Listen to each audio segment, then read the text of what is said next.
Hi, welcome to the Alterity and Diversity panel of the online symposium Alterity through Puppetry and Performing Objects.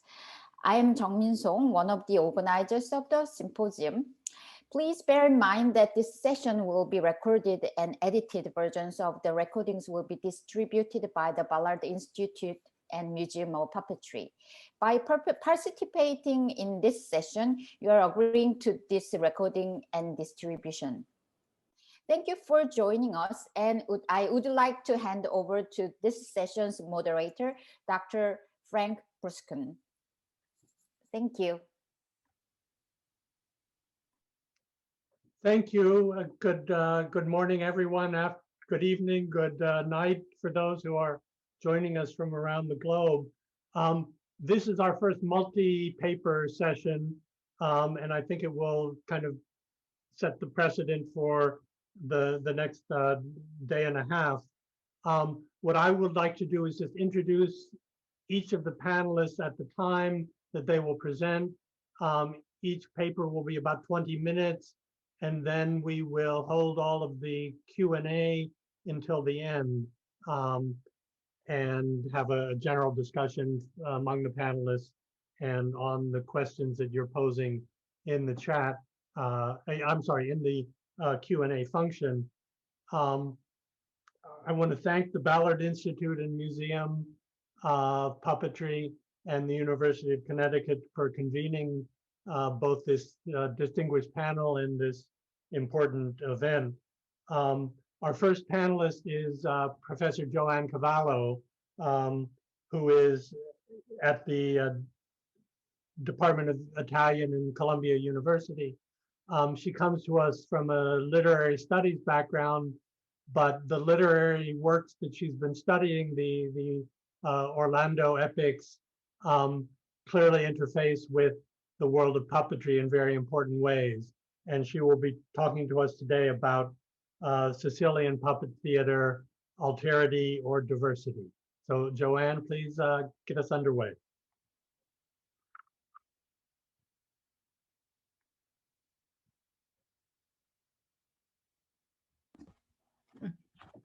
Thank you. When I started thinking about the thematic keyword of this conference, alterity, I found myself contrasting it with another term that has been on everyone's mind of late, diversity. Alterity, for me at least, conjures up images of difference, division, exclusion, and potential hostility toward whatever is other, on the outside of oneself or community. Diversity, on the other hand, embraces multiplicity and promotes inclusion, evoking the image of a kaleidoscope rather than a binary opposition. How do we situate Sicilian puppet theater in relation to these two concepts?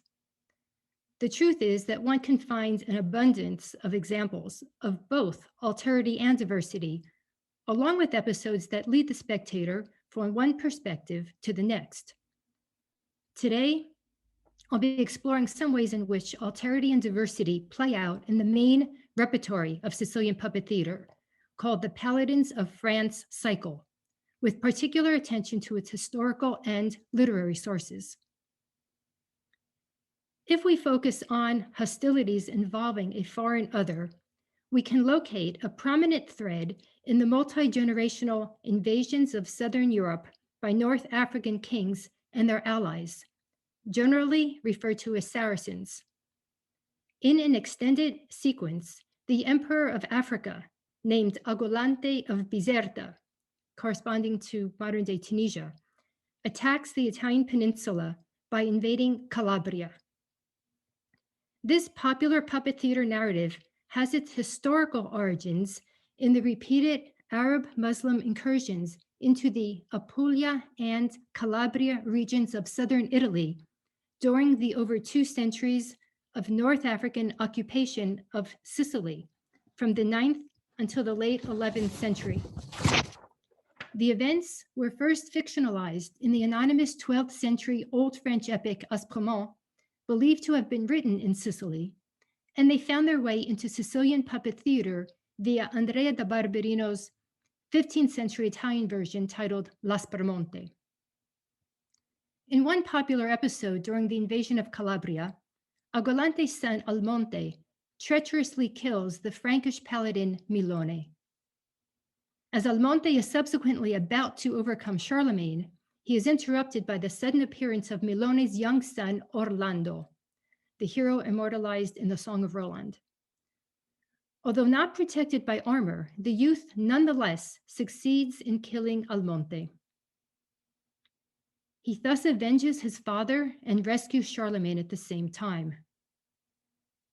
The grateful emperor immediately dubs Orlando a knight, thus marking his entrance into the world of chivalry. Yet amidst the animosity between opposing forces, a love story arises that goes against the us versus them mindset. The North African Saracen princess warrior Galacella, the daughter of Agolante and an Amazon queen, falls in love with the Calabrian Christian knight Ruggero II because of his chivalric valor, and the young man reciprocates her love. Sadly, their marriage leads to another and less felicitous bond across enemy lines, that between Ruggero's jealous brother Beltramo and Galacella's bellicose brother Almonte, who had not yet met his fate at the hands of Orlando.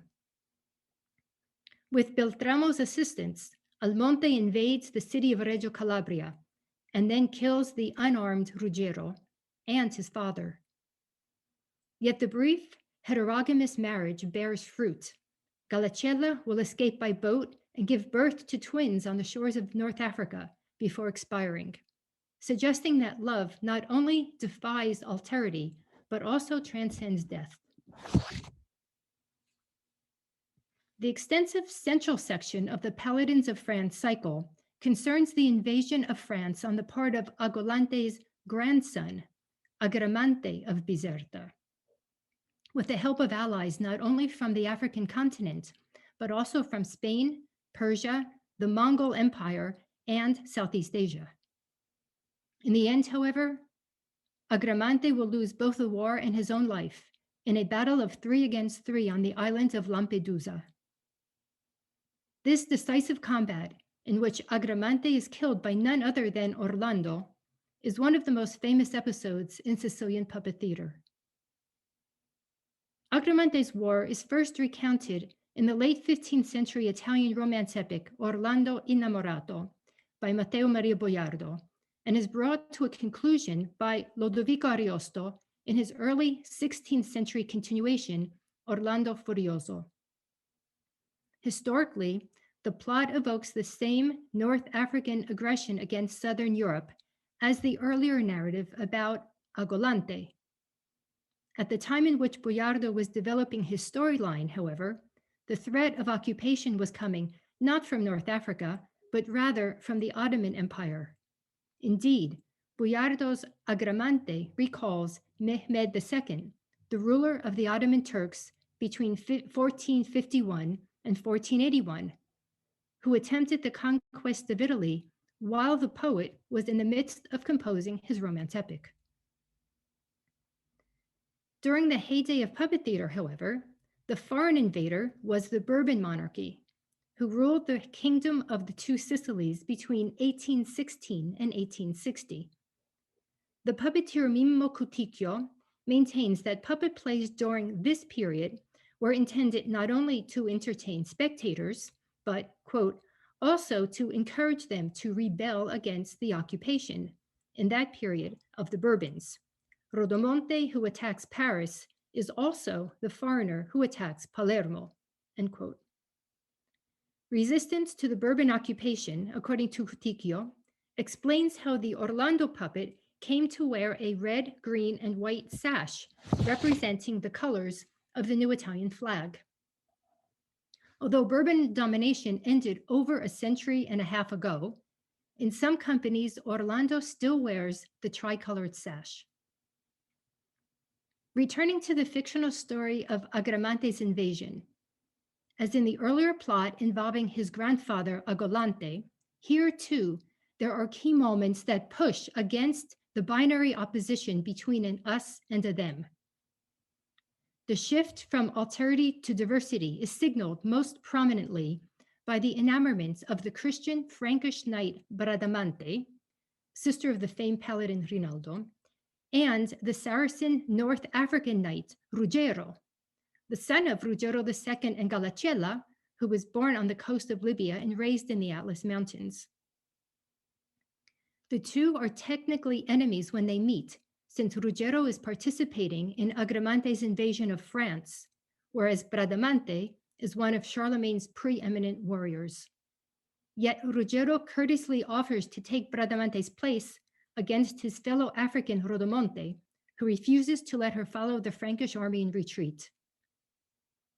Although Bradamante initially accepts the offer and departs, she soon thereafter returns because her own sense of honor is higher on her value scale than her duty to follow the emperor. They end up falling in love because both have placed a universal code of chivalry and individual integrity above the interests of their respective rulers, as well as any religious, political, or ethnic distinctions. My remaining examples of alterity and diversity feature one of the most memorable characters in the Paladins of France cycle, the Princess Angelica of Cathay, whose story begins in Boiardo's Orlando Innamorato and is brought to a conclusion in Ariosto's Orlando Furioso. In a scene popular in the Palermo tradition, Angelica is rescued by Orlando from a giant who intends to gain substantial money from the sale of her person. Nino Coticchio's giant tells Angelica that he has kidnapped her because, quote, "you will earn me a lot of money," end quote, and specifies that he plans to sell her at the slave market. Enzo Mancuso's giant evokes the procedure of buying and selling captives, specifically through an auction, when he tells Angelica that he will bring her to the market and sell her to the highest bidder. And while all the giants wear head garbs suggesting a foreign and essentially Arab origin, Mimo Coticchio's giant also has markedly non-European facial features that further denote his ethnic otherness. The source text includes similar episodes in which women and even children are abducted in order to be sold into slavery. Angelica, however, is never destined for a slave market in either poem. Why then does this scene appear in Sicilian puppet theater? It is commonly remembered that Sicily was vulnerable to invasion by foreign armies throughout its history. Yet the island was also prey to smaller scale aggression. Beginning in the medieval period, but especially between the mid-16th and late 19th centuries, the coastline was devastated by attacks from corsairs and pirates based in North Africa, who made a business of abducting inhabitants, who were sometimes transported as far as Ottoman Turkey. In his book titled Christian Slaves, Muslim Masters, Robert C. Davis recounts how, quote, piracy and slaving became the policy instruments of state for both sides, end quote. At the same time, he notes that, quote, especially in areas close to some of the main corsair bases, Western Sicily is just 200 kilometers from Tunis, slave taking rapidly burgeoned into a full-scale industry with a disastrous impact that was apparent at the time and for centuries to come, end quote. Could its impact have extended into Sicilian puppet theater? After all, noting that, quote, abductions, captivity, and ransoming were a matter of course, rather than the exception in the Mediterranean in the early modern period, end quote, Erich Jaff Berg points out that, quote, the often outrageous plots of the scenarios of Commedia dell'arte were based more in truth than fiction, end quote. In the scene in question, we might examine not only the features of the giant, but also the painted backdrop of the scene. In two of the three cases, the sea in the background indicates that the attempted abduction is taking place along a coast. In the Orlando Innamorato, however, Angelica travels from distant Cathay to France and back without the mention of any body of water. Like the hundreds of Torri Saracene, or Saracen towers, that were constructed in Sicily and southern Italy to defend the coastlines, the backdrop of the sea suggests that this scene may indeed be a vestige of centuries of historical trauma. A more developed episode dramatizing threat to Angelica's autonomy is the extended siege of her fortress by King Agricane, after the princess has refused to marry him. In this story, from Boiardo's Orlando Innamorato, the Mongol emperor is not only supremely fierce, but he also abides by an international code of chivalry that places honor above victory. I have argued elsewhere that Boiardo fashioned Agricane after the Mongol rulers described by Marco Polo and medieval missionaries. Late 19th century Catanese puppeteers, however, had another association in mind that was closer to their own reality. Alessandro Napoli, of the Napoli family of puppeteers in Catania, has pointed out that a perceived affinity of character between Agricane and Vittorio Emanuele II, the King of Italy from 1861 to 1878, led Catanese puppeteers to construct Agricane puppets with a large wavy mustache and beard, deliberately meant to recall those features of the honest gentleman king. Thus, similar character traits, in this case, uprightness and valor on the battlefield, trump geographical distance and ethnic difference. My final example of Angelica's interaction with others, this time under the sign of diversity, originates in Ariosto's Orlando Furioso. After the damsel's many escapes from would-be rapists and thwarted suitors, she finally encounters the man of her dreams and chooses him as her partner.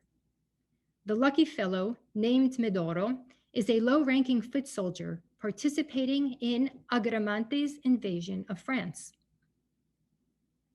Ariosto introduces Medoro as a Moor from the coastal city in Libya, but at the same time specifically describes him as fair-skinned and blonde. What is a puppeteer to do who needs to present the character's physical features? Traditional Sicilian puppet theater followed centuries of Italian and European art, which depicted both the Chinese princess and her North African beloved with fair skin and blonde hair, although they often adopted darker shades of hair, more common in Sicily. Recently, however, some puppeteers have decided to break from tradition. The puppeteer Alfredo Malceri of Siracusa chose to render more visible Angelica's Eastern origin by constructing an Indian Angelica, complete with a bindi, nose earring, and henna tattoo. He imagined Medoro as a darker toned puppet with a white robe and turban, evoking his Arab Berber origin. In the play staging their first encounter, Angelica tends to Medoro's wounds, and the latter expresses the first stirrings of an emotion that will lead to their marriage. They almost kiss before exiting arm in arm. The most iconoclastic representation I've encountered of Angelica and Medoro, however, is that of the late Onofrio Sannicola of Marineo. As Orlando sleeps in the foreground, Angelica and Medoro meet up just behind him, carve their names on trees, and then engage in lovemaking, suggestively rendered through Medoro's slow, stylized, dance-like motions. And on-stage sex between puppets is not the only surprise in this scene. Adhering to Ariosto's identification of Medoro as a Moorish foot soldier, Sannicola represents him as small of stature and very dark-skinned. Whatever one's reaction to the scene, it is apparent that this break with convention reflects an awareness of and invites discussion about contemporary culture and pressing social issues from a global rather than more limited perspective. Sicilian puppet theater, like the world at large, is always going to be more complex than it seems at any moment of one's research or experience. A reminder of this is the presence of the tradition in North Africa. Not only did Sicilian immigrants bring their form of puppet theater to Tunisia in the 19th century, but Sicilian puppeteers often leased their marionettes to Tunisian puppeteers who staged performances during Ramadan. Thus, the same physical puppets and ones resembling them built by Tunisians were used to act out a host of different stories to a North African Muslim audience. In one popular Tunisian play, the Ottoman prince Ismail Pasha kills both an Italian and an English general who have come to ransom the Italian princess he abducted and holds captive. And his Sicilian servant or prisoner of war, Nicola, brazenly takes the credit. Conclusion, the Paladins of France cycle offered traditional spectators the occasion to imaginatively relive their ancestral stories and contemporary experiences. Sometimes, as in the episodes examined today, moving from alterity to diversity and from conflict to communion. Therefore, any attempt to understand Sicilian puppet theater in context would have to take into account the changing geopolitical landscape, as well as the interplay between historical realities, literary epic sources, and stage performances. Thank you. Thank you. We'll continue with our second panelist, who takes us a little bit farther north on the Italian peninsula, away from Sicily and up to the mainland. Olly Crick is coming to us from a background as a performer of Commedia dell'arte, but then someone who has taken that to a level of scholarship, recent recipient of a PhD on the dramaturgy and aesthetics of contemporary Commedia dell'arte in 2019 from Edge Hill University.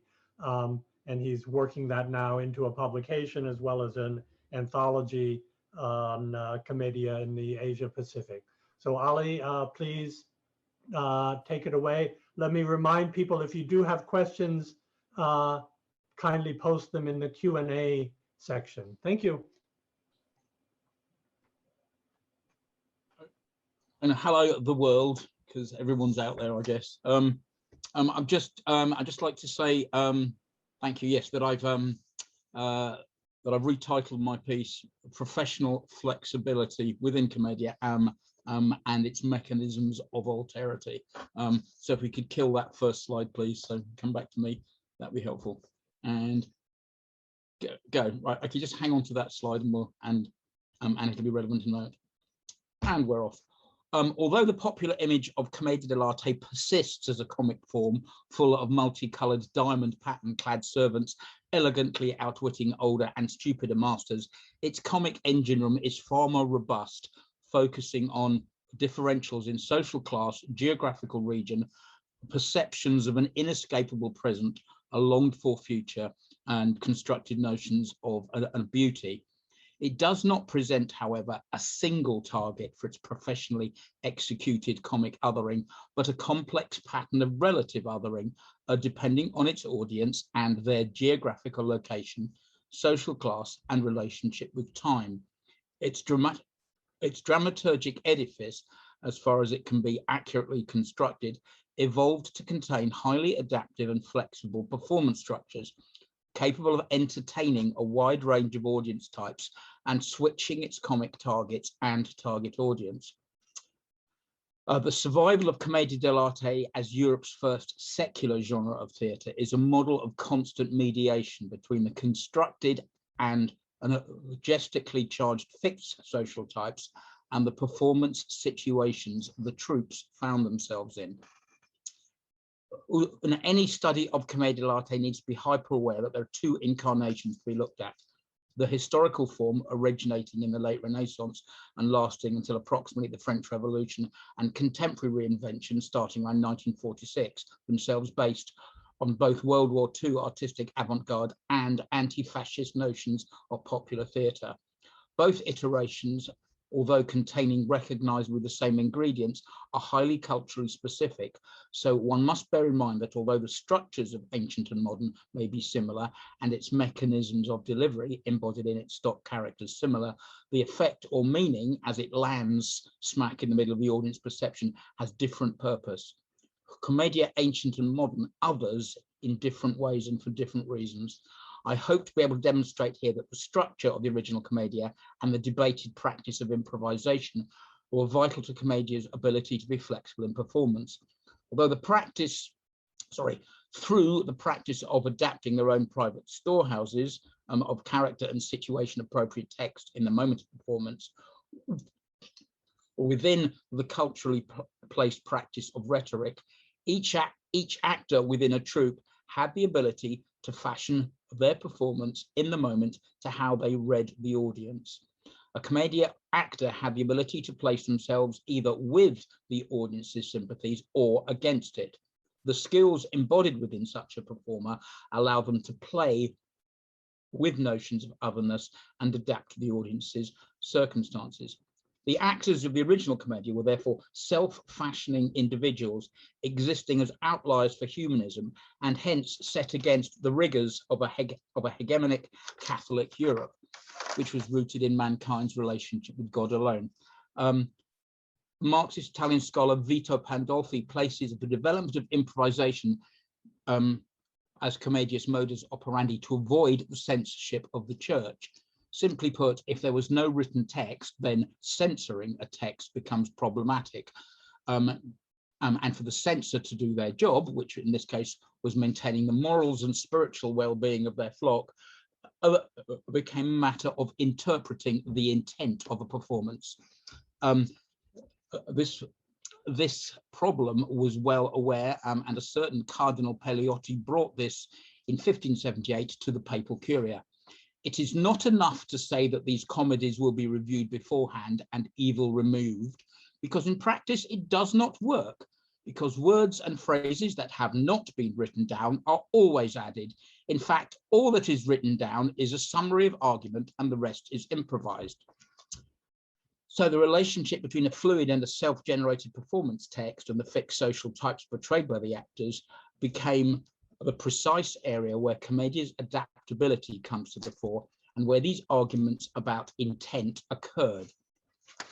Matt Corson in 2013 also places the opposition of the church within the realm of Commedia's emphasis on corporality in performance, as in the church foregrounded the soul as the major element in existence, while the actors, including women in their casts, performed corporally, displaying bodies on stage engaged in sinful activities, in the widest sense of sin, I might add, not always concupiscence. Matt Corson successfully argues that Commedia dell'arte operated as a form, as a performative antithesis to the Catholic Church's entrenched stance on anti-corporalism. So Commedia dell'arte became a vehicle that was not only seen as being in opposition to the church's stance on public morality, but also as an embodiment of the humanist challenge to the church's philosophy. The church itself, led by the self-appointed scourge of actors, another Cardinal Borromeo in this case, stated that his aim was to rid the world of that invention of the devil they call comedy. He attacked the actors' intentions by saying they placed women on stage as an invitation to sin, thus presenting temptation to the audience. And the notable scenario writer of Commedia cunningly half agrees with him, and in the dedication to his book with the comment, "That virtue which renders men amiable is disastrous to our souls." So there was a certain amount of having to keep in with the church, even though the actors were definitely not the church's favorite people. The actors replied in print when they could that they only intended to show sin on stage in order to show how bad it was, and they too were against it. Virtue, of course, would always triumph. We only have their words for it, and as Groucho Marx observed, no one went broke underestimating the public, and that kind of argument runs today. It's clear that how a performer reacts or interacts to a scene's subject matter is as important to the audience as what the subject matter is. A Commedia's scenario's sketched outline allows an actor to play the action and let the plot unfold as they see fit in the context of the audience immediately before them. The corporality of performance and improvisational nature of the dialogue, albeit with a fixed scenario, creates the possibility of subversive or counter-hegemonic performance. And before we all get excited and think that historical commedia was counter-cultural historical theatre form, the troops were commercial operations and they needed support from secular power in order to survive.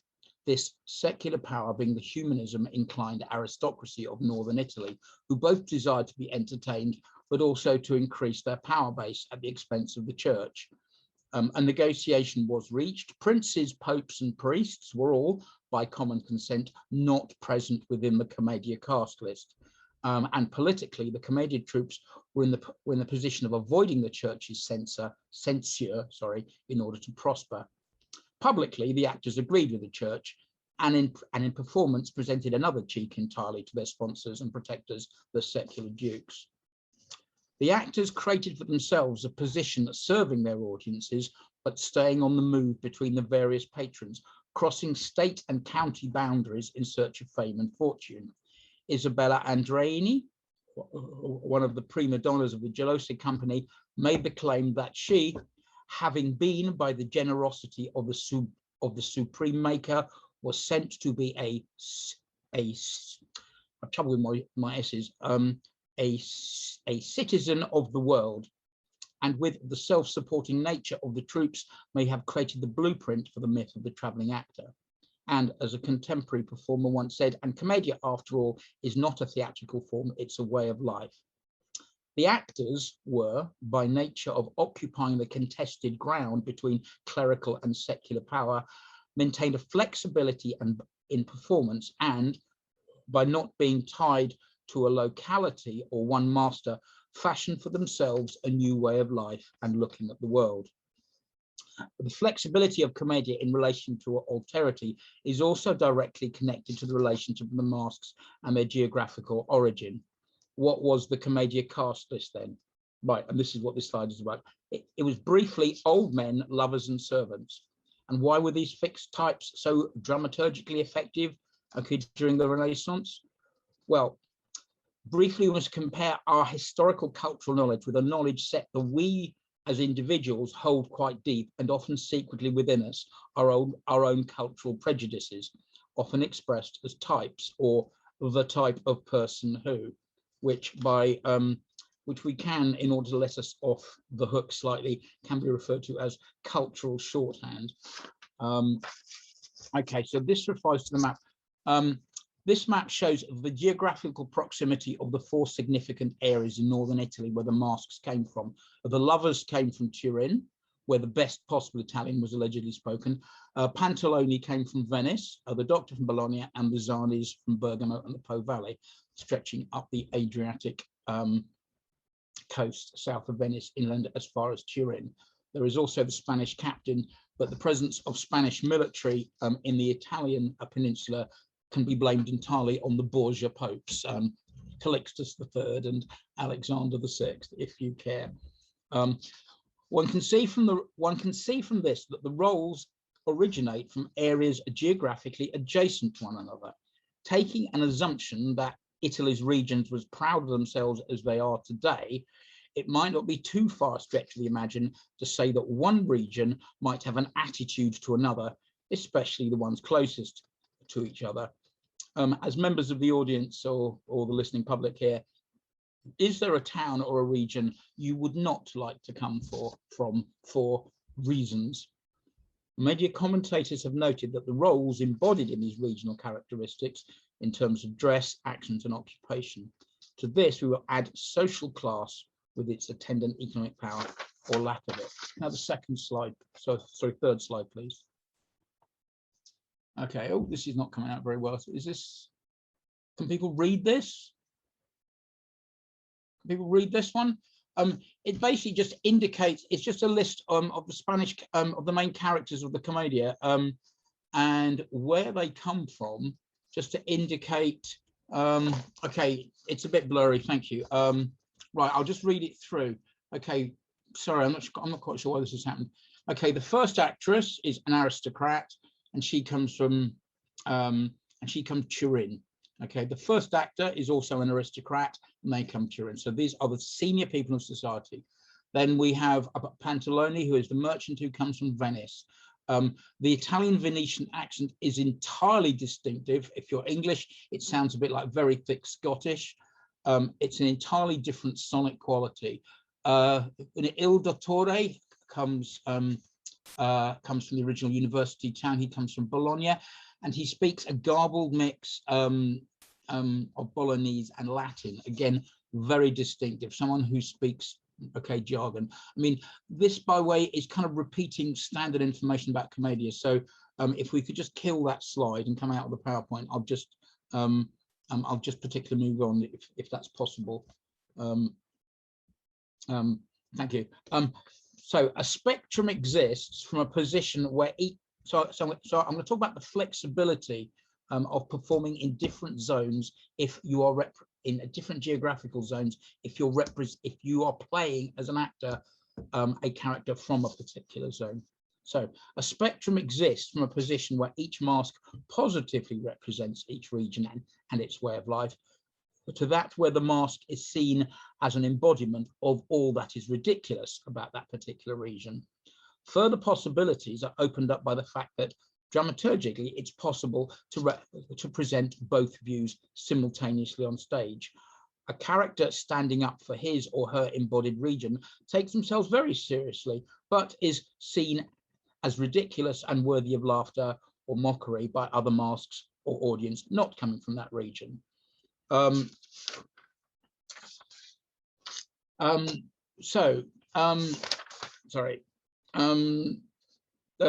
Marvin Carlson, who, quoting from Jerry Blunt's introduction to his book on stage dialects, affirms that a stage dialect is a normal dialect altered to the requirements of theatrical clarity and dramatic presentation. He frames this within Roy Harris's definition of integrational linguistics, as coined in his book, The Language Myth. Pray seeing it thus. The approach stresses the improvisatory and indeterminate nature of every speech act and follows it with a direct quote from Harris, which is, language is continually created by the interaction of individuals in specific communication situations. A Commedia stage, therefore, is orally populated by a range of accents and regional dialects, all negotiating instant communication with an audience. Applying these formulations to the context of a regionally accented dramatic roles in Commedia dell'arte suggests that the language spoken by each mask, therefore, therefore was not the pure dialect of the region, but a performatively comic version. A conscious theatrical remodeling of the original's accent, rhythm, and lexis seem highly probable. A performer would alter the verbal delivery of a routine or slice of the overall story arc to suit each regional audience, and to do so even more when faced with the comprehensibility issue caused by historical extreme variation with and between dialects. Okay, given that a performer's skill base is likely to include the ability to respond to different levels of engagement and sympathy in an audience, depending on the location, this variation in delivery can be seen as one part of the matrix that's made up Commedia improvisation. It is within this genre that an actor may play an other one moment and the next appeal to the audience's sympathy. This ability, arguably the high point of a Commedia actor's skills, is often bundled ignominiously under the label of performance virtuosity. Perhaps one could look at the actor's ability, not just as learned technical skills, but as mediums learned in order to be able to portray themselves as both different from the audience and, secondly, as the same. The troupe needs to socially fit in, but perform difference. As one method used to overcome this comprehensibility shortfall, it's not surprising that Commedia also adopted a highly visual and a gestural means of communication, which is allied to the bodily expressivity previously noted as corporality. In tandem with the regionally focused spoken word, dramaturgically, these regional voices were being consciously altered in the moment of performance to cope with not only the existential second-to-second unfolding of a performance, but how they felt would best entertain and respond to a variety of regionally different audiences. Taking ridiculous positions very seriously is arguably one of the most effective performance agencies of good comedy. So assuming that the performers were trying to squeeze every audience-pleasing performative possibility from the characteristics of their roles, it is not unreasonable to assume that the oral and tonal possibilities of each role, expressed as regional dialect, accent, meter, pitch, tone, and in song, were also pushed towards comic and even grotesque extremes, investing how the actors spoke became the part of reinventor Giovanni Poli's approach.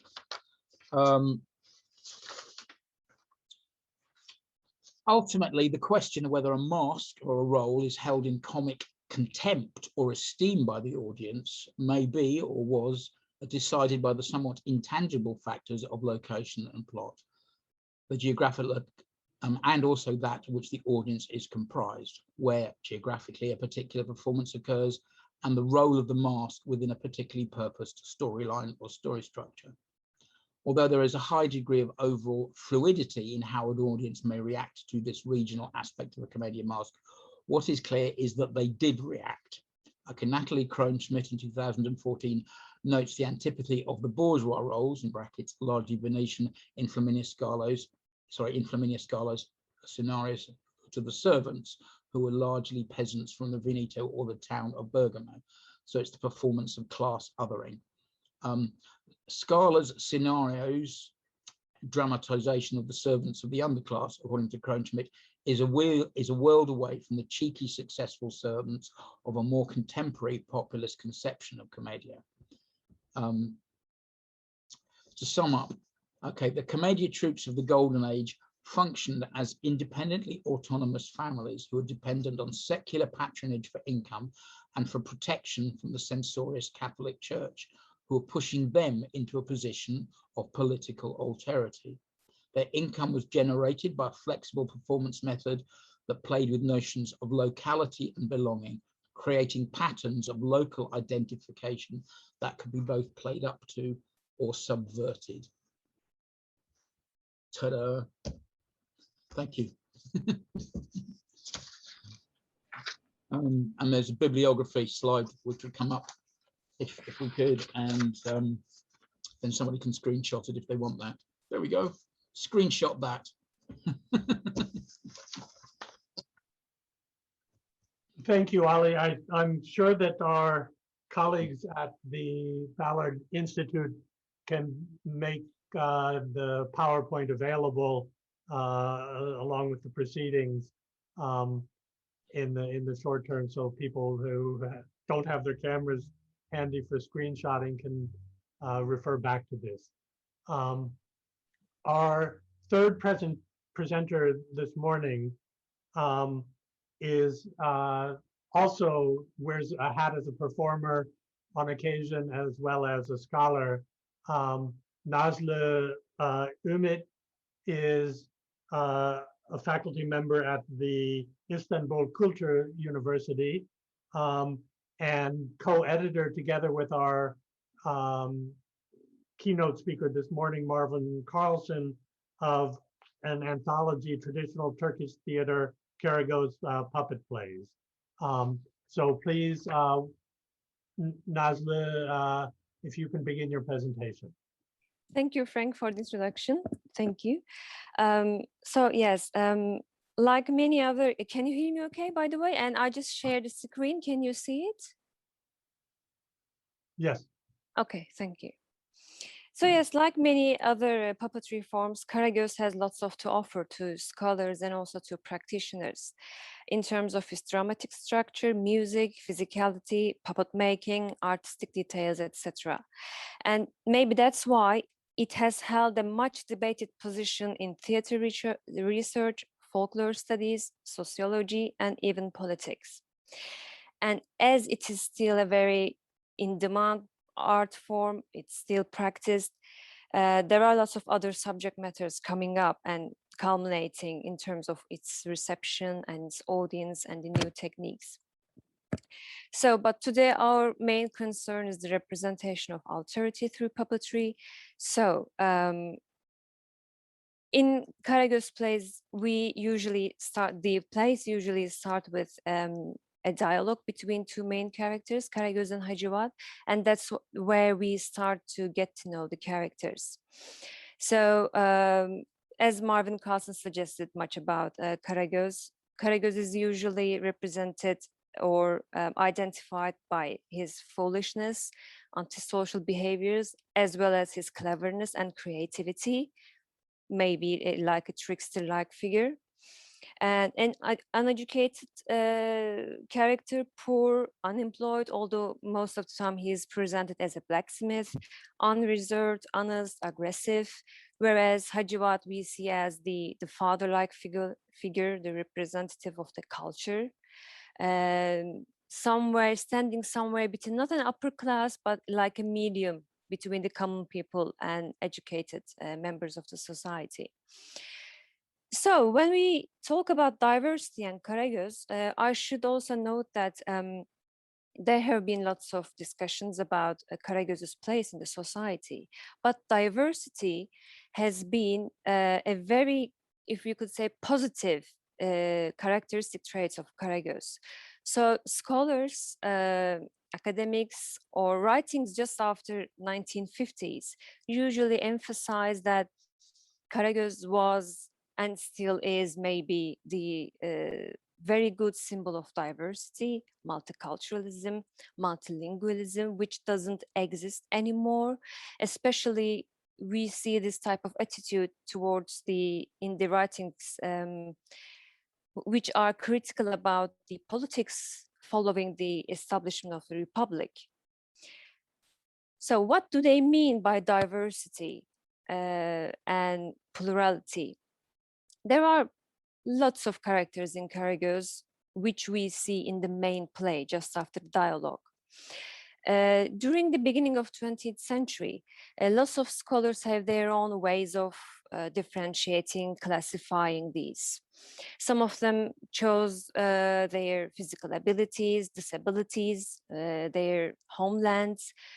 But in general, we see the women, zenne, and that could be any type of women. Of course, there are different female characters.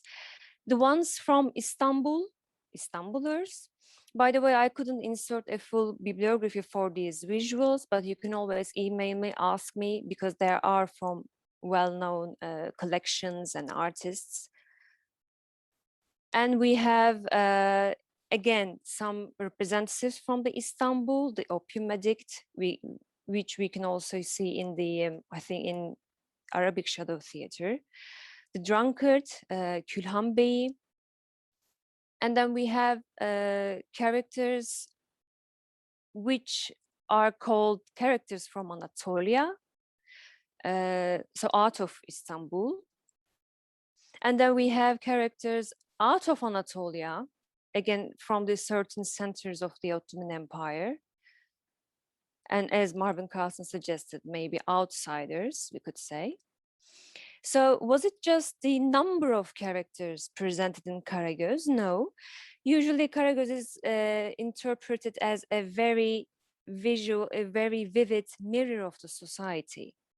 So if you watch a Karagöz play, they say you could easily identify at least the sociology, the daily life of the period. So in this example, we see a postcard from late 19th century, early 20th century. And on the both sides, you see different representation of the female character, Zenne. And here we have the female dancer. We also have male dancers in Karagöz. And again, in these postcards, you see the female dancers associated with the figure. This is also not in the subject matters of my presentation, but these are all controversial figures which today most of the Karagöz masters are not allowed to use in their plays, especially at schools, because they think it could affect children badly.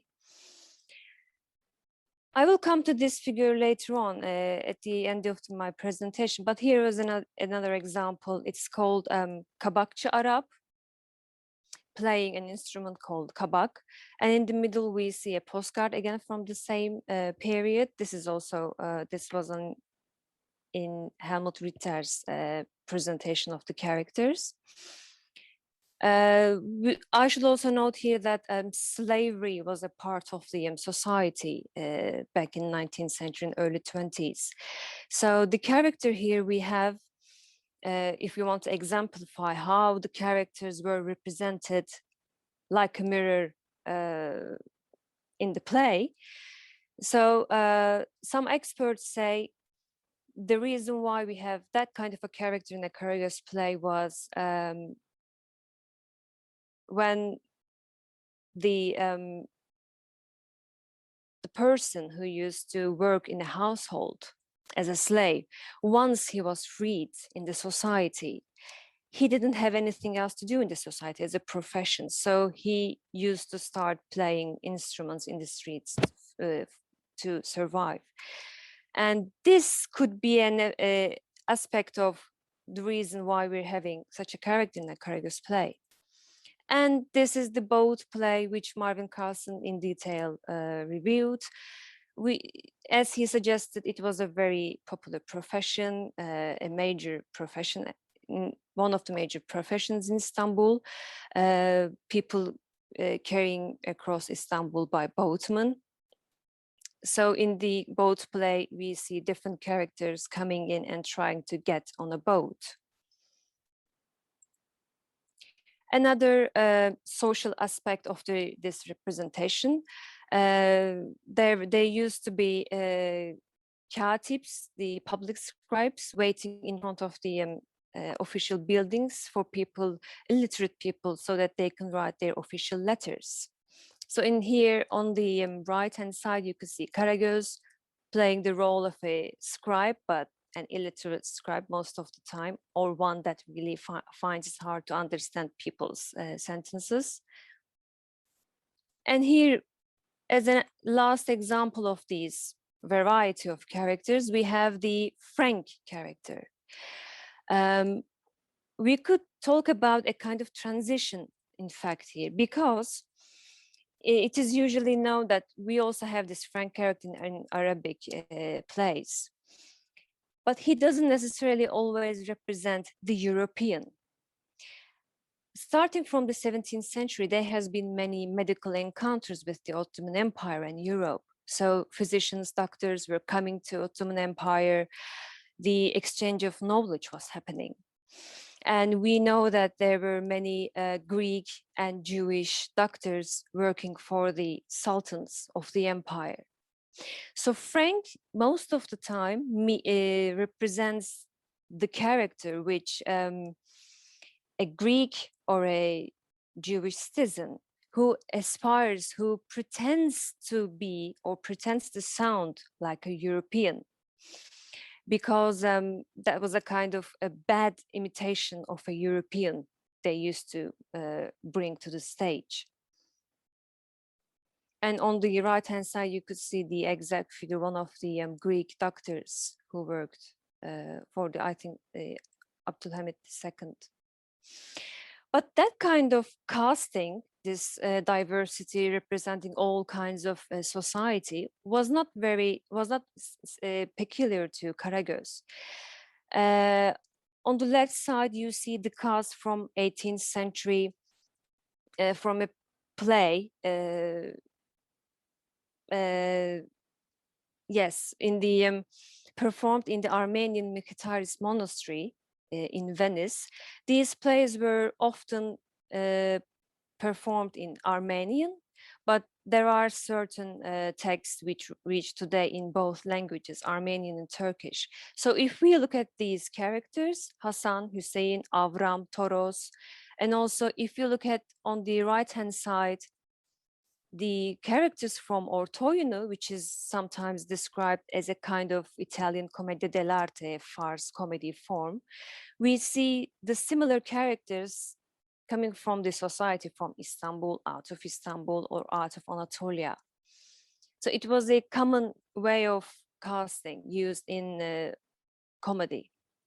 And also another way of this representing alterity or being the mirror of the society was these performances was not just carried out by Turkish performers.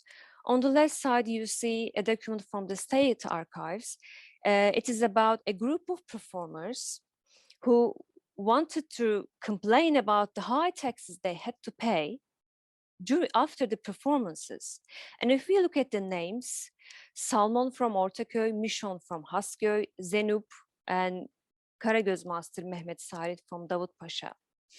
So we see, and also on the left-hand side, just a few examples from the European travelers mentioning Jews, Greeks, and Armenians performing Karagöz, especially the one by Richard Davey. Karagöz is invariably owned and worked by an Armenian. The Turks are not even equal reciting their own jokes or pulling the wires of their own marionettes. So if we sum up about this, the discussions about diversity and representing the society, we see them in the play itself, we see them amongst the performers and also among the audience. In 19th century, the French diplomat Victor Ballard tells us about a Medda storyteller story he heard in a monastery. He emphasizes the fact that the audience were a mixed audience and it represented a kind of a melting pot of Macedonia. And also the characters were again from the play Boat, told as a story. So he interprets this situation as, and in his story, the main target of the plot is the Frank character. So he interprets this as the people of the Mediterranean, of the Middle East, taking revenge on Europe, on the European character. And he uses the term race. And that's why I wanted to link this to the idea of the emergence of idea of race. So if we look at how Karagöz is dealt with today or up to now, including its rich content, in 2010, Karagöz was nominated as an intangible cultural heritage. So the authorities in Turkey had the need to promote it, teach people how to perform Karagöz, how to carry it on to further generations. And there was this catalog prepared for this reason. But certain scholars and Karagöz practitioners didn't want to include the character rabbi and the figure pig in this catalog because they thought it wasn't in the tradition of Karagöz. However, the image you see in the middle is by Nazif Efendi, a court artist. So there were discussions about what to include and what to include in 2010. And some Karagöz practitioners, which I contacted, told me that there was a reaction from the Jewish community that they were asking, why do they want to exclude us from Karagöz? Because they are also part of the tradition as the stereotyped representations and also the performers. And in 2018, there were two German practitioners. they came to Turkey to work on Karagöz, just like they did in Egypt about the shadow theater there. Their idea was to get engaged into these discussions about identity, minorities in Turkey. And then they ended up with rereading the German ideas of race, enlightenment, through the studies of German Orientalists who produced works on Karagöz, just like Felix von Luschan. Luschan is known for the color scale he produced towards the end of 19th century. So he came to Turkey and he made investigations among different tribes in Asia Minor. And then he worked on Karagöz, its characters, he classified them, and he collected some of the examples. So last of all, I would like to play this video, if possible. I'm not sure if you can hear it, but even if you don't hear it, I will be talking through it.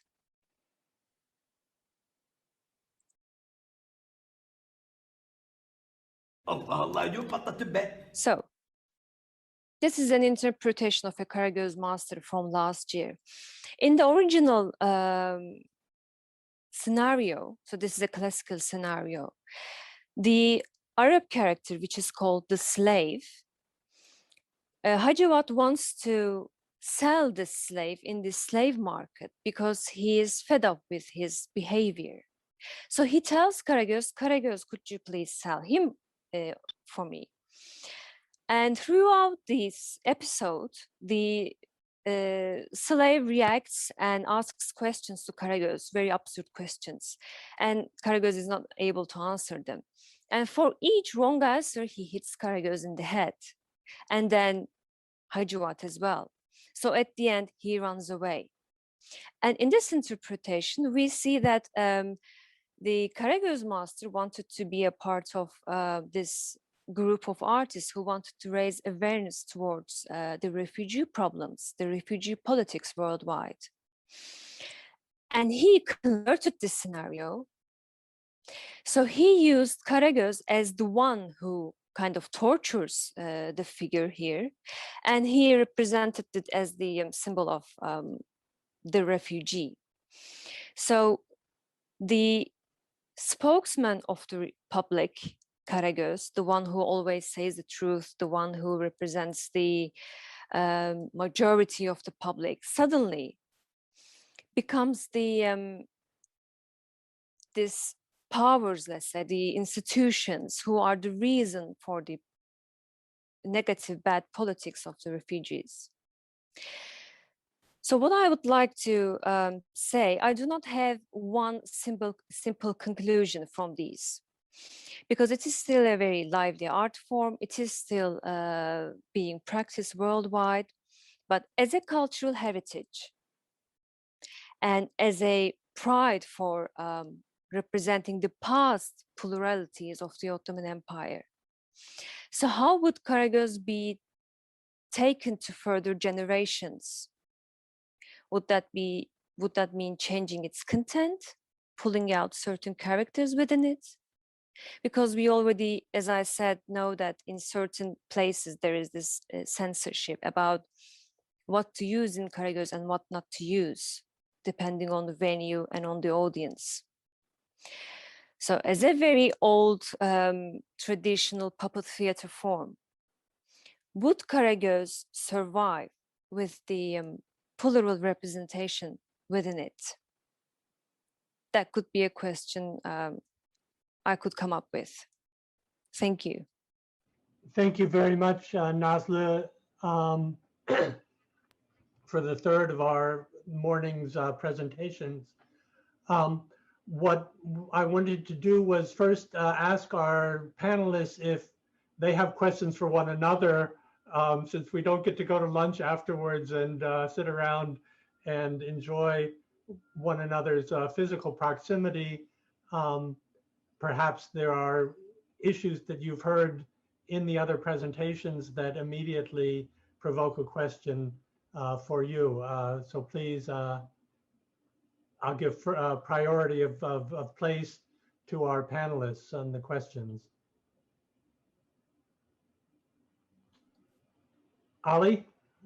Yeah, no, my question is both for Karagöz and both for Sicilian and a puppetry. It's kind of how central is the different voices of the characters, or the accents or the dialects of them in performance, like as an identifier.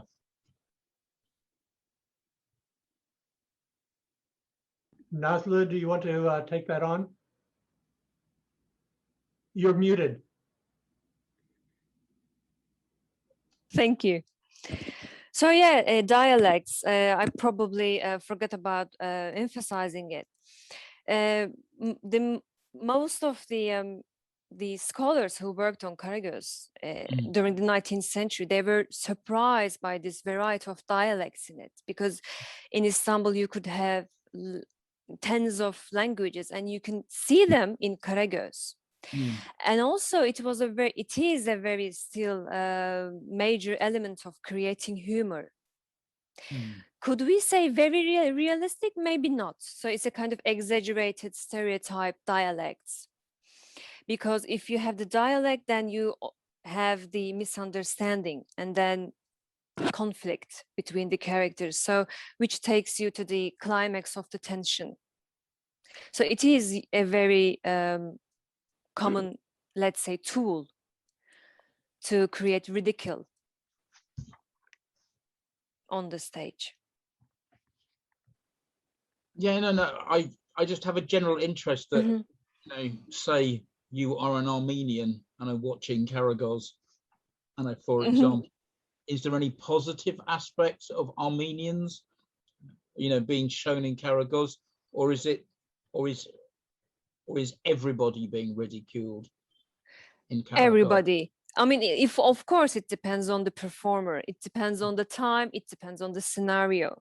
But in a classical, like conventional play, the idea is to ridicule everyone, including Karagöz, because he doesn't understand everything, because he is illiterate.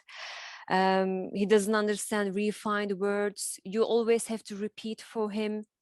So I think everyone, but if the performer has a specific intention. Thank you.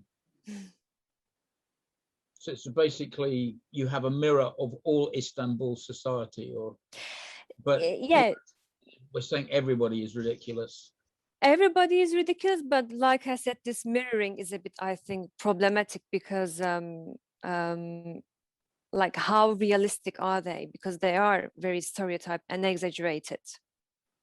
So some people say, yeah, it was a kind of very good mirror of the society, which we should have today. But some people say, no, it wasn't actually really that sympathetic. So there are different interpretations. Yeah, because there are lots of similarities in that between the way I understand Commedia. The only difference is because Commedia was peripatetic, it traveled. I think my point is that you have to change within the same story the pattern of sympathy within the audience as you perform. Otherwise, you know, people go, what? You know, and then you're not earning a living.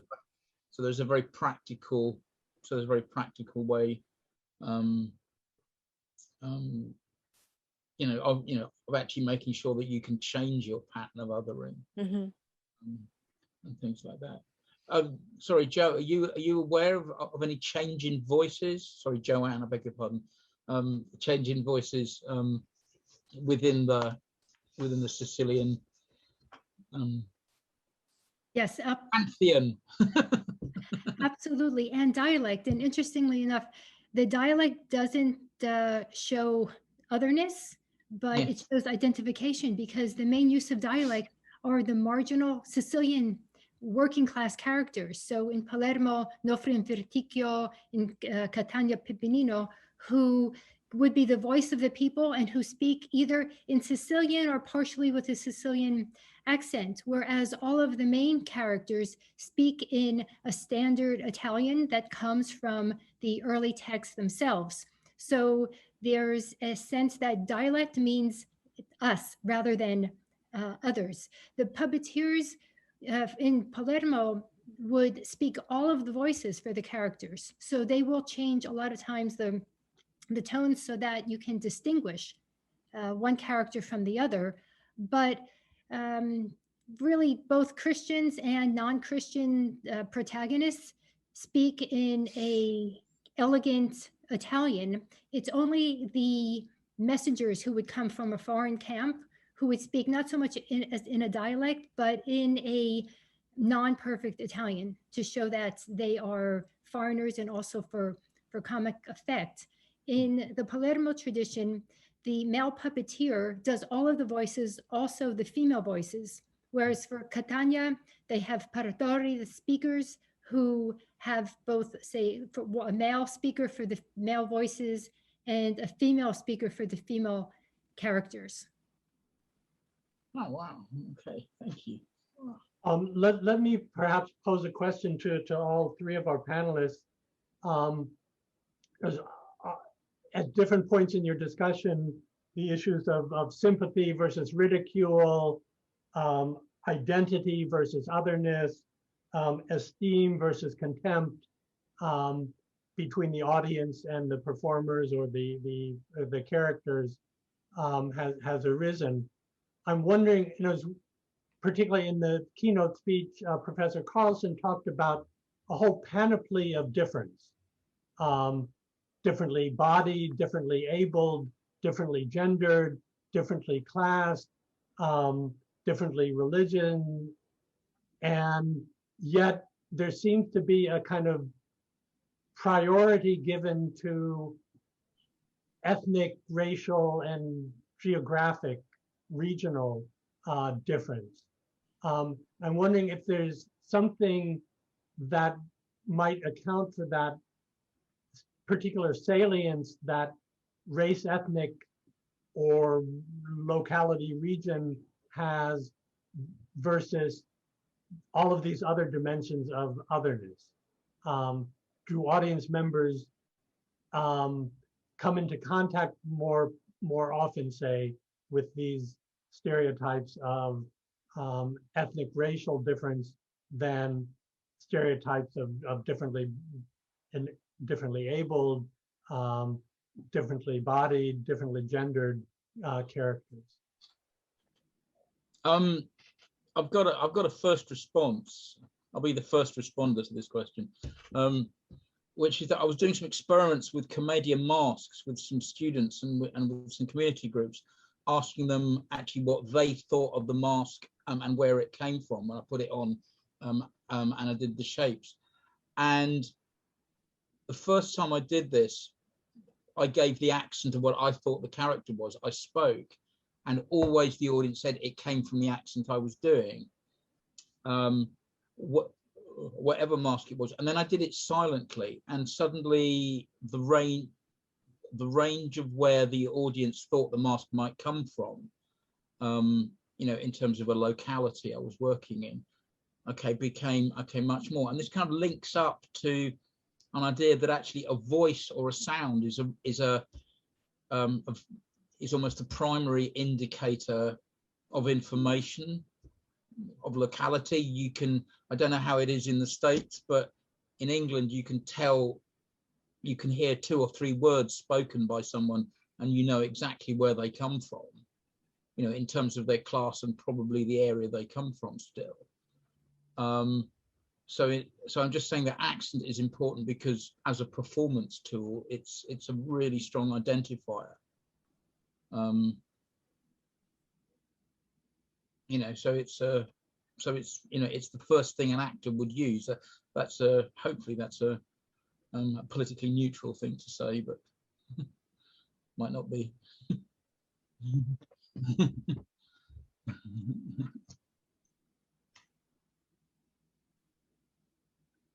So Joanne, we have the Orlando Goes Mad.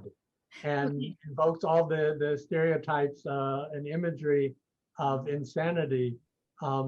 Is there, again, something that kind of privileges, though, the race, ethnic, and religious difference, which is, we used to say stacked, we now say intersectional, but perhaps you could reflect.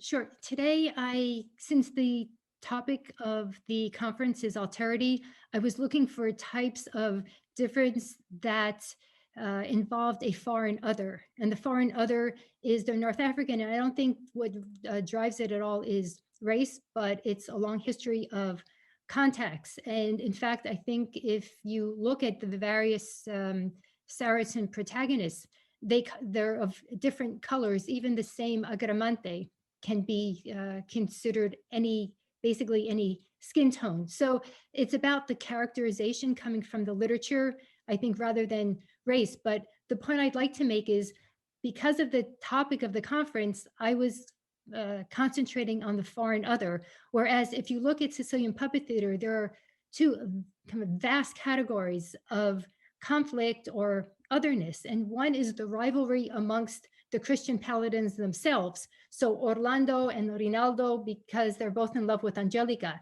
And so you have this sense of personal rivalry amongst the knights that has nothing to do with ethnic or national or religious difference.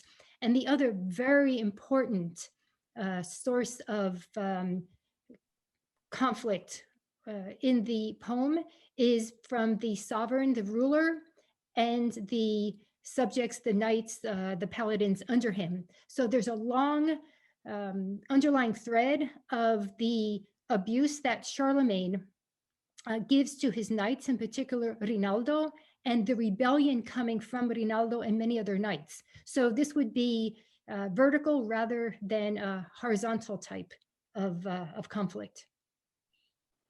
We do have some questions in the Q&A and in the chat. And one of there are two that look at the question of grotesque, gigantic characters.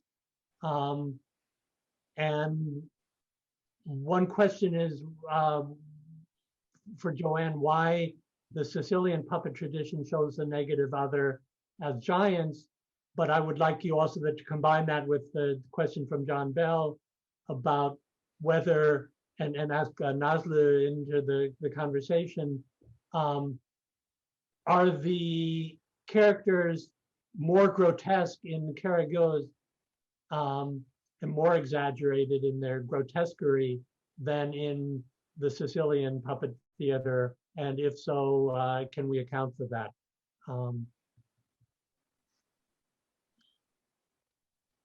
Should I go first? Yeah.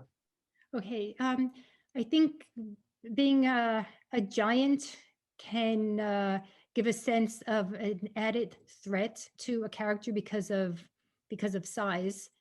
Just be a visual way of showing something threatening. And the thing about grotesque characters, you can find them in, say, nameless secondary characters who come on for battle, but you don't find that in the protagonists. So you have characters from East Asia, from the Mongol Empire, from Persia, from Africa. And if they are protagonists, they have the same kind of interest and elegance and dignity that the Christian protagonists do. However, if you look at the colorful characters who come in for battle, I think that's where you could find more grotesque features.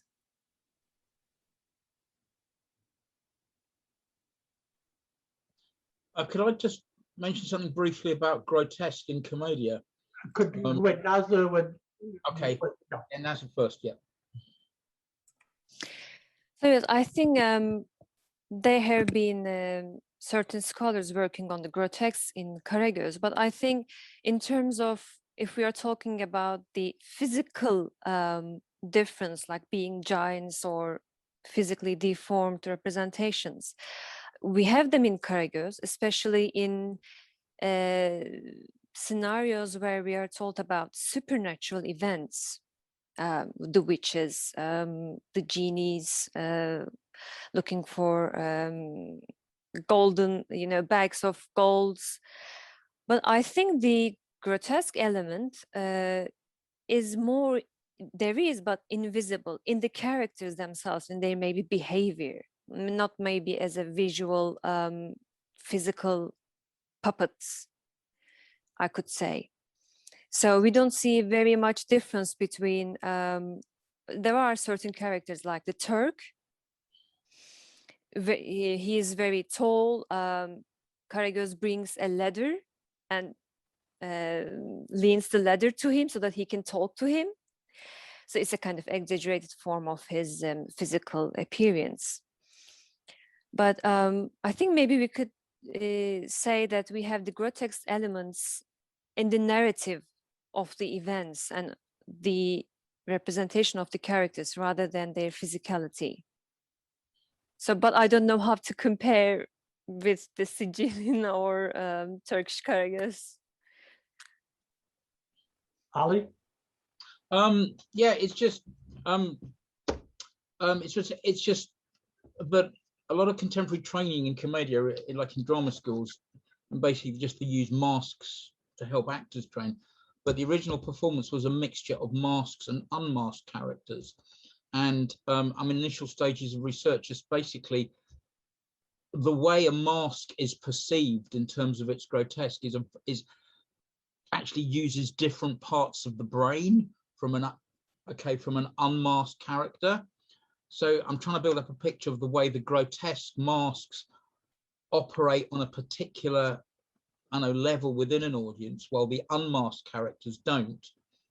So in a general level, you find the unmasked characters represent ambition, and they have a timeline. They can see they have hopes for the future, so they control the plot, while the masked characters, one of the functions of a performed mask is that it doesn't really act. It just exists in the moment, in the same time scale as the audience, but at the same time, its physicality is a lot more exaggerated than an unmasked character. So there's quite a bit of unpicking just in the performance of of the relationships between and a human beauty and a grotesque and the grotesque grabs my beautiful face and there's a great deal of difference between this kind of level of happening here and hope for the future and love. So in terms of grotesque, there are different mechanisms in it, and I think the grotesque is also part of the Commedia. Sorry, Karagöz. Well, thank you. You brought us back to the question of the audience, and there's been quite a lively chat about two related questions. One is the question of ambient performance, peripatetic performance. I think you called it, Olly, itinerant performances versus a theater where the audience comes to you. And the other is the question of the gender composition of the audience, typically for the Karagöz, the Sicilian Puppy, and the Commedia. So perhaps our panelists could engage those two issues together. Were the performances typically fixed or itinerant? How did that determine the audience? And were audiences mixed or primarily monogendered? I'll throw myself in first. Joanne, if you could correct my pronunciation, because I'm not very literate in the Italian language. Even up to just around the time just before Mussolini, there were two types of Italian theatre. There was viaggiante, which was travelling, and there was stabile, which was basically the fixed theatre building. And the practice of the travelling theatre was to arrive in town a few days before they were going to do a show, hang around in the barbershops, basically, and listen to all the gossip, and then include that within the show. And this was at certain points, seen as the Italian way of doing, theatre, up to the point when some of the left-leaning directors, especially Giorgio Strella, when he took over the Piccolo Theatre in Milan with Paolo Grassi, was being accused of selling out on the Italian way of theatre simply because he was doing it in a building. So in terms of, you can be more inclusive, so you can be more inclusive of local issues, whether that's actually inclusive, whether that's just raising cheap laughs by making jokes about the locals. I don't know, that depends on the troupe. So there is a certain sense of, if you are traveling, it's considered good practice to include as much of the reference to the local geography and local events as possible. And that was again something that Dario Fo carried on with his introductions to his Mr. Buffo plays and stuff. He's always giving a context for leading the audience into how to look at the show he was doing. But in terms of the difference between traveling and theatre, the traveling in terms of the early Commedia, it meant that you were including local events into your production or into your performance, which was engaging the audience more, or making them think it's more of an event for them, not, this is a set text, which happens in lots of different places. Joanne, you want to quickly, we're running out of time, but we need to get. Okay, sure. The audience for the Paladins of France cycle was predominantly male, boys up to older men. There would be different shows on Sundays that women would go to, and there was a combination of stable and itinerant, but the cycle would last between, say, 340, 370 and more episodes, even 390. So someone who was traveling would be stable for well over a year. Whoa. And there would never be mixed audiences. It would either be generally the all male during the week, or the women's audience, women and children presumably on the weekend, on the Sunday. The Sunday could be mixed, but the evenings, and it was every night, it was the nightly soap opera, and that was predominantly male, although some people have told me women were there, but all of the books I've read said they weren't. So Nazlı, we'll give you the last word. Can you hear me? Okay. So yes, I think it's not just about Karagöz, it's about sharing the public space in the Ottoman Empire. So we know that from the 17th century, women of the harem in the court, they were being taught how to use puppets and Karagöz. So they were being trained. And there were several groups of women, like troops, we call them kol. They used to arrange their own entertainments in the household, not with men, but amongst themselves. And so Karagöz was not just about the coffee houses. We see it in the court as well. So in the coffee houses, yes, it was mostly children and men. But like the Richard Davey in one of his narratives, he says he saw women sitting at the back and listening to Karagöz, to Armenian women. So we don't, in terms of historiography, we don't really see these women in the narratives of men. But we know that they were engaged in puppetry and Karagöz. They performed it, they watched it in their own houses. And also starting from 19th century, Karagöz was performed in open air gardens in Istanbul, like Tepebaşı. Again, I haven't came across any specific reference to mixed audience, but it was open air, it was a garden. So I would assume there were probably women maybe sitting at the back watching, but it was usually children at the front and then men, a classical audience, I would say. But women were also engaged in their own ways, in their own world. Well, let me thank our three panelists, Joanne Cavallo, Olly, Crick, and Nazlı Ümit. And thank again the Ballard Institute and Museum of Puppetry and University of Connecticut. This has been a wonderful inauguration to the two-day symposium. We do need to break so that people can quickly grab lunch before the next session, which begins in 27 minutes, if my clock is correct. So please, I ask our audience members, our attendees, to join me in a virtual round of applause for our panelists for their wonderful presentation. Thank you. Thank you. Thank you.